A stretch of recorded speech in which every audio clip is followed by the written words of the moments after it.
മുൻ മുഖ്യമന്ത്രി ശ്രീ ഉമ്മൻചാണ്ടിയുടെ നിര്യാണത്തിൽ അനുശോചനം രേഖപ്പെടുത്തി പ്രവാസ ലോകം.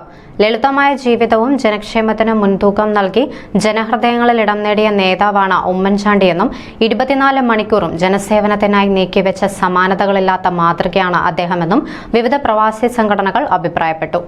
UAE വൈസ് പ്രസിഡന്റും പ്രധാനമന്ത്രിയും ദുബായ് ഭരണാധികാരിയുമായ Sheikh Mohammed bin Rashid al മക്തൂമിനൊപ്പമുള്ള മലയാളി വ്യവസായി അനസിന്റെയും കുടുംബത്തിന്റെയും ഫോട്ടോ വൈറലാവുകയാണ്. ശനിയാഴ്ച ദുബായിലെ അറ്റ്ലാന്റിസ് ദി റോയലിന്റെ 22ാം നിലയിൽ നിന്ന് ഭാര്യയ്ക്കും മക്കൾക്കുമൊപ്പം ലിഫ്റ്റിൽ കയറിയപ്പോഴാണ് ദുബായ് ഭരണാധികാരിയെ കണ്ടത്.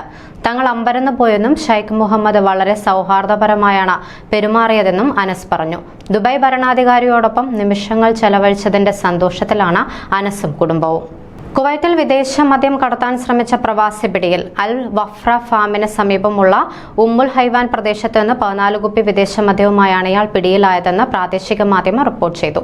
അഹമ്മദി സുരക്ഷാ പട്രോൾ ഉദ്യോഗസ്ഥരാണ് ഇയാളെ പിടികൂടിയത്. പിടിയിലായ ഈജിപ്ത് സ്വദേശിയെയും പിടിച്ചെടുത്ത മദ്യക്കുപ്പികളും തുടർ നിയമ നടപടികൾക്കായി drugs and alcohol control general വിഭാഗത്തിന് കൈമാറി. ഖത്തർ പാസ്പോർട്ട് ഉപയോഗിച്ച് ഇനി വിസയില്ലാതെ 103 രാജ്യങ്ങളിൽ പ്രവേശിക്കാം. ഇതോടെ ലോകത്തിലെ ഏറ്റവും ശക്തമായ പാസ്പോർട്ടുകളുടെ പട്ടികയിൽ ഖത്തർ 52ാം സ്ഥാനം നേടി. 1ാം സ്ഥാനത്തായിരുന്ന ജപ്പാൻ ഇത്തവണ 3ാമതാണ്. സിംഗപ്പൂരാണ് 1ാമത്.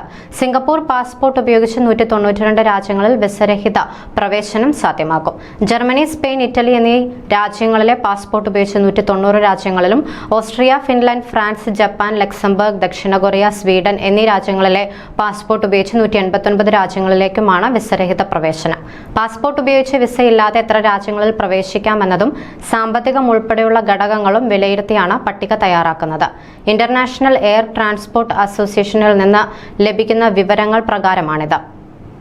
വിസ ഇളവുകളോടെ മലയാളികൾ ഉൾപ്പെടെയുള്ള വിദേശ ജോലിക്കാർക്ക് ബ്രിട്ടനിലെ നിർമ്മാണ മേഖലയിലേക്ക് തൊഴിൽ തേടാൻ അവസരം. നിർമ്മാണ മേഖലയിലെ തൊഴിലാളി ക്ഷാമം പരിഗണിച്ച് വിദേശ വിദഗ്ധ തൊഴിലാളികളെ തേടുകയാണ് ബ്രിട്ടൻ. ബ്രിക്ലെയർമാർ, റൂഫർമാർ, കാർപ്പന്റർ ഉൾപ്പെടെയുള്ള തൊഴിലിനെ ഷോർട്ടേജ് ഒക്യുപ്പേഷൻ ലിസ്റ്റിൽ ഉൾപ്പെടുത്തി. നിർമ്മാണ മേഖലയിലെ ക്ഷാമം പരിഹരിക്കാൻ ഈ മാറ്റം അനിവാര്യമാണെന്ന് ബിൽഡ് UK ചീഫ് എക്സിക്യൂട്ടീവ് സൂസ് പ്രതികരിച്ചു.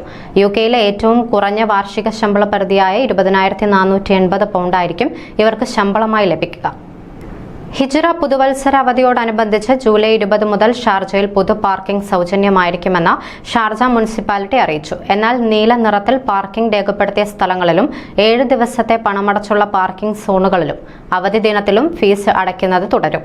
ആകെ 4 ദിവസമാണ് അവധി ലഭിക്കുക. കൂടുതൽ പ്രവാസി വാർത്തകൾക്കായി പ്രവാസി വിഷൻ സബ്സ്ക്രൈബ് ചെയ്യുക.